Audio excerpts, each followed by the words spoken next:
Salatullah salamullah ala toha rasulillah. Salatullah salamullah ala yasin habibillah.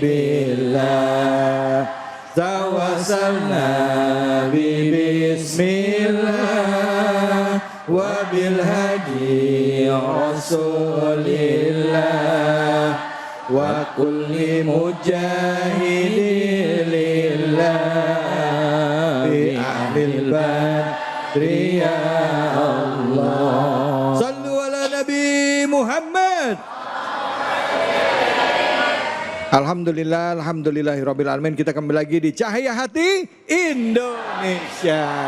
Bu, Pak, kadangkala di dalam hidup kita selalu merasa yang kita lakukan sudah benar. Walaupun kadangkala kita juga tahu yang kita lakukan ini sebenarnya bertentangan dengan ketentuan agama. Akhirnya yang muncul adalah pembenaran. Nah, bicara mengenai ini kita akan langkah lagi, mengkaji lagi bagaimana caranya untuk bisa membentengi diri kita dengan pakaian takwa. Surah yang kita kaji adalah surah Al-A'raf. Tadi kita sudah membahas surah ayat ke-27, Al-A'raf ayat 27. Selanjutnya kita melangkah ke surah Al-A'raf ayat 28. Untuk itu kami persilakan kepada guru kita Al-Mukarram Ustadz Abdul Kafi. Fadhol Ustadz. Baik, terima kasih Ustaz David. Bismillahirrahmanirrahim. Jamaah Masjid Al-Furqan yang insya Allah dimuliakan Allah, dan juga pemirsa Cahaya Hati Indonesia dimanapun Anda berada, mudah-mudahan kita senantiasa ditinggikan derajatnya oleh Allah Subhanahu wa Ta'ala. Karena pada hakikatnya orang yang menyaksikan dan juga menonton Cahaya Hati, dia sedang mencari ilmu dan belajar bersama. Dan orang yang belajar insya Allah akan dicukupkan segala kebutuhannya oleh Allah Subhanahu wa Ta'ala. Tadi kita telah belajar di surah Al-A'raf ayat 26 dan 27 bersama Ustadzun Al-Karim, Ustadz Tian. Sekarang kita melanjutkan di ayat berikutnya, di ayat 28 betul dan juga 29. Alhamdulillah. Allah Subhanahu wa Ta'ala berfirman, wa idza fa'alu fahishatan qalu wajadna 'alaiha aba'ana wallahu amarna biha. Ayat ini berkenaan tentang di mana pada masa sebelum Rasulullah sallallahu alaihi wasallam diutus menjadi rasul. Ini tradisi jahiliyah pada saat itu melakukan tawaf juga di Ka'bah. Tapi punten, mereka masyarakat jahiliyah atau masyarakat yang dari luar kota Makkah selain suku Quraisy, mereka melakukan tawafnya tanpa mengenakan busana sedikit pun. Kira-kira zaman sekarang kalau orang nggak pakai pakaian disebutnya orang apa? Nah, ibu yang jawab.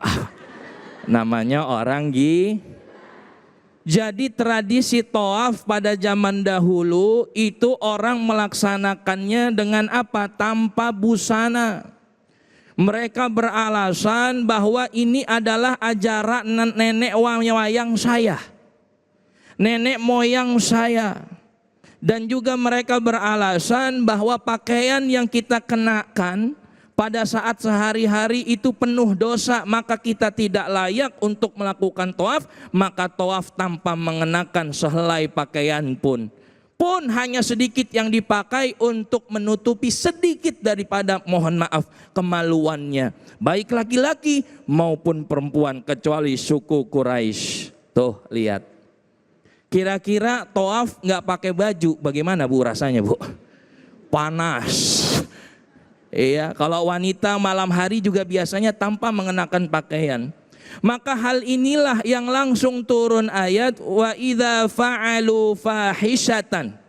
Apabila mereka itu melakukan suatu fahisyah, maksiat kepada Allah. Ya, maksiat kepada, mereka mengatakan qalu wajadna 'alaiha aba'ana wallahu amarna biha. Dan ternyata mereka mengatakan ini udah tradisi nenek moyang saya. Dan Allah pun menyuruh ini. Oh, dia udah tuh, ini lagi-lagi nih, terkekang dengan adat dan tradisi. Ada nggak yang begitu? Ada. Padahal ayat selanjutnya itu menjelaskan qul innallaha la ya'muru bil fahsya. Sesungguhnya Allah itu tidak menyuruh perbuatan maksiat. Maka kita tawaf yang perempuan pada hari ini Masya Allah menutup auratnya, yang laki-laki menggunakan kain ihram. Ini menandakan di zaman sekarang juga ada antara agama dan budaya saling berbenturan. Hati-hati. Boleh kita mengikuti agama, itu harus benar-benar kafah. Tapi mengikuti adat, kita lihat-lihat, adakah adat itu yang bertentangan dengan syariat? Contoh, kita boleh melakukan maulid Nabi, boleh? Boleh, tapi lihat acaranya. Kalau ternyata acaranya punten melakukan hal yang mubadzir, dia membagi-bagikan telur, terus telurnya diinjak-injak, boleh apa kagak? Buat apa? Mendingan buat dibagiin. Bikin telur dadar udah. Bikin telur dadar. Iya, betul. Makan sama lebih baik begitu. Mengadakan acara, ternyata acaranya bukan diisi dengan kegiatan positif, joget-joget. Laki-laki, perempuan, sawer-sawer, datang bininya marah-marah. Acara apa nih? Kan begitu? Iya kan? Bininya nggak dikasih duit, giliran biduan dikasih. Setuju apa kagak? Nah, tuh. Pak. Iya. Ini menandakan bahwa adat itu jangan sampai berbenturan dengan yang namanya agama. Yang bagus kita ikuti, yang enggak jangan. Begitu ya Bu ya. Karena jangan sampai kita mengklaim bahwa oh ini udah adat nenek wayang kita, sehingga kita mampu merusak akidah kita dan ketakwaan kita kepada Allah Subhanahu. Kita pun ikut adat-adat yang tren zaman sekarang. Oh biasanya Pak, ini harus hati-hati. Anak perempuan kita jaga, itu berlian kita, permata hati kita benar-benar jangan sampai dia terperosok ke dalam jurang maksiat. Pakaiannya dijaga, kalau nggak pakai hijab bilang, "Nak, kamu berhijab." "Mak, nggak cantik aku kalau berhijab." Kata siapa? Cakepan juga berhijab, bener nggak? Cakepan juga orang yang menutup orang yang menutup aurat. Ini dari versi laki-laki. Bunda tahu nggak? Itu dari versi laki-laki menimbulkan rasa penasaran buat laki-laki. Betul? Gimana ya ini ya perempuan ya? Pak, betul nggak Pak? Tuh, Bapak suka yang, mohon maaf, terbuka auratnya apa yang tertutup? Ini jawabnya diam aja nih. Pak Ustadz, saya mah yang mana aja, yang penting saya hajar. Itu namanya libasnya bukan libas takwa ya, itu namanya libasnya libas nafsu. Pakaiannya pakaian nafsu. Oh, giliran ngikutin ketakwaan Allah, pilih-pilih yang menguntungkan dirinya. Pak Ustadz, kalau cewek cakep lewat ya saya siulin.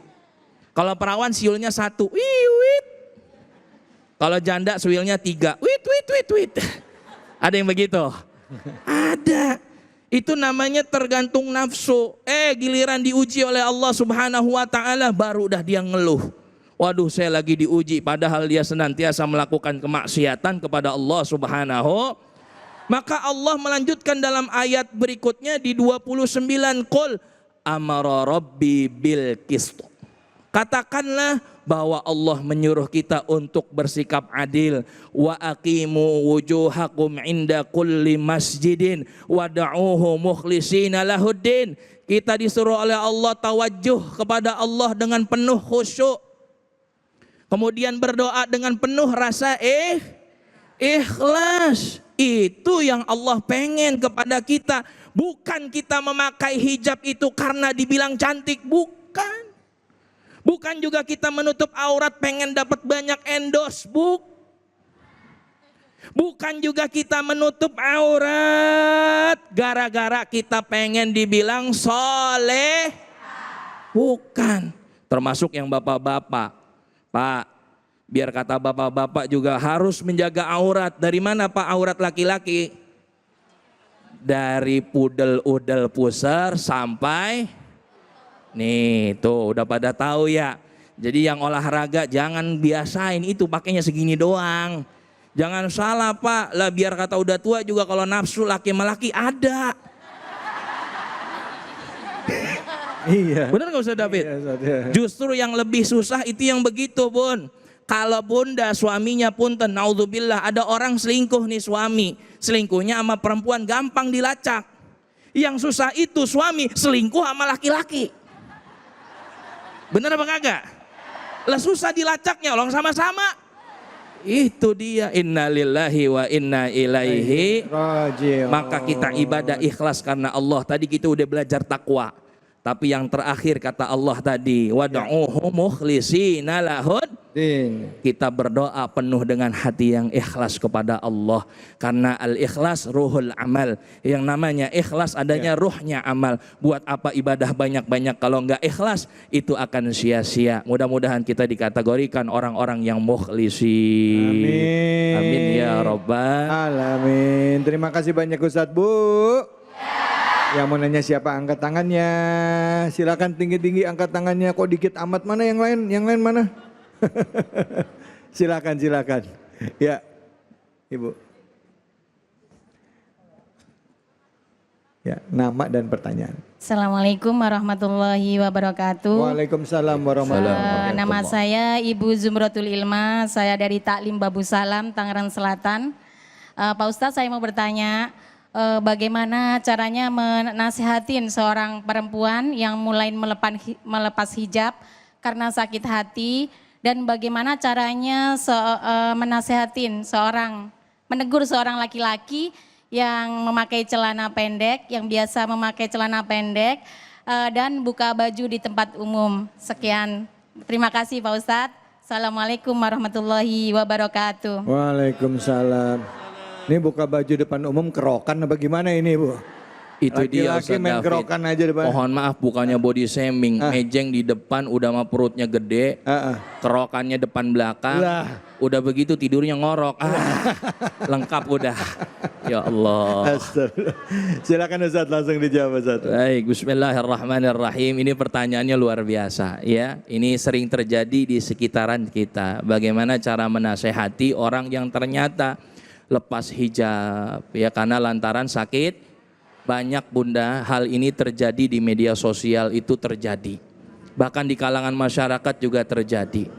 Ada seorang perempuan yang ternyata dia patah hati. Dengan pacarnya diputusin. Tadinya dia berhijab. Cerai mungkin. Mungkin cerai. Cerai ya. Iya, dan kebetulan karena dia sakit hati, akhirnya dia mohon maaf mendapatkan calonnya ini non muslim, akhirnya dia lepas hijab. Dia bilang apa? Ya udahlah biarin, saya mau urusan saya. Toh saya nikah dengan sesama muslim nyakitin. Nah itu. Betul enggak? Atau saya menikah dengan sesama muslim nyakitin dan lain sebagainya. Akhirnya dia mampu menanggalkan dan lain sebagainya daripada iman dan takwanya. Nah, bagaimana caranya? Yang pertama, Rasulullah Shallallahu Alaihi Wasallam adalah orang yang paling afsah lisanuh, yang paling fasih lisannya, dan juga paling tahu bagaimana cara menasehati orang lain. Ya, kalau kita ingin menasehati orang lain, kita harus lihat dulu karakter daripada orang tersebut. Ini orang mau nggak dinasehati? Ini orang bisa nggak dinasehati? Kadang kan ada orang yang begitu diingetin langsung marah. Ya, tawan mana lo sama gua? Wah, ditantangin begitu Ustaz David. Iya benar Ustaz. Iya, saya udah haji 5 kali, ente belum haji. Begitu. Bangga dengan hajinya, padahal haji belum tentu menundukkan daripada akhlakul karimah. Maka ciri-ciri orang yang hatinya keras adalah dia yang tidak mau menerima nasihat. Kita lihat tuh. Kalau dia ternyata orangnya hatinya luwes, ya hatinya lembut, maka kita gunakan daripada metode menasehati versi Al-Quran. Wa qulu qawlan layyina. Maka berkatalah kepada mereka dengan kata yang lemah lembut. Tuh, kalau yang lembut, ya kalau yang lembut. Kalau yang hatinya keras bagaimana? Ya sama, ya wa qulu qaulam baligha. Ya, apa itu baligha? Ya sama, tegas, ya terarah, terukur. Jadi menasehati itu juga kita harus lihat psikologinya. Kalau memang ternyata orang tersebut hatinya lembut, boleh pelan-pelan. Ketika waktunya dia lagi happy, lagi enak, masuk tek nih waktunya, baru kita datang. Kenapa kamu? Kok kamu nggak berhijab? Gitu, kan lebih bagus berhijab, cantik loh. Kan begitu.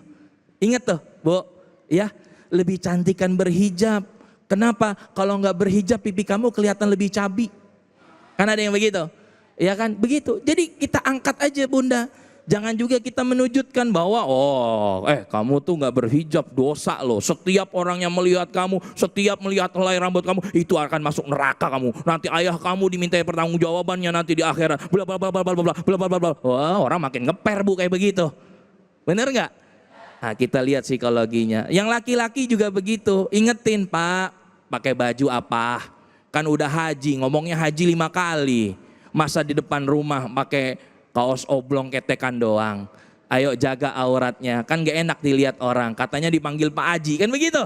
Kalau dipanggil Pak A, atau Bapak kan udah tua. Udah ayo Pak jaga aurat, insya Allah mudah-mudahan ada keberkahan. Intinya, dari setiap orang yang menjalankan syariat Allah Subhanahu wa taala pasti akan dibantu dalam menjalankan jalan keluar masalah yang terjadi pada dirinya. Baik. Apalagi dilakukan dengan secara ikhlas. Maka kita nasihati dengan penuh kelembutan, dengan penuh rasa kasih sayang bahkan ke keluarga sehingga orang tersebut tidak sakit hati dengan nasihat yang kita berikan. Wallahu a'lam bishawab. Alhamdulillah. Terima kasih banyak Ustadz, Bu. Udah jelas Ustadz jelasin semuanya ya, sejelas-jelasnya katanya dalam tempo sesingkat-singkatnya. Jadi memang jaga aurat itu ya tadi ya itu kewajiban kita. Tapi balik lagi mengenai budaya, Islam bukan menentang budaya, enggak. Tetapi budaya yang ada, yuk kita sesuaikan dengan ajaran agama kita. Ada yang boleh, ada yang tidak boleh. Ya boleh silakan berbudaya, tapi ada batasan-batasannya yang menjadi ketentuan dalam syariat itu yang kita jaga. Setuju Bu? Nah yang perlu kita berantas Bu, nggak boleh kita ikutin adalah budaya korupsi. Ya, jangan Setuju. cari pembenarannya. Setuju ya. Jangan kemana-mana, kita akan lanjut lagi tetap di sini di Cahaya Hati Indonesia.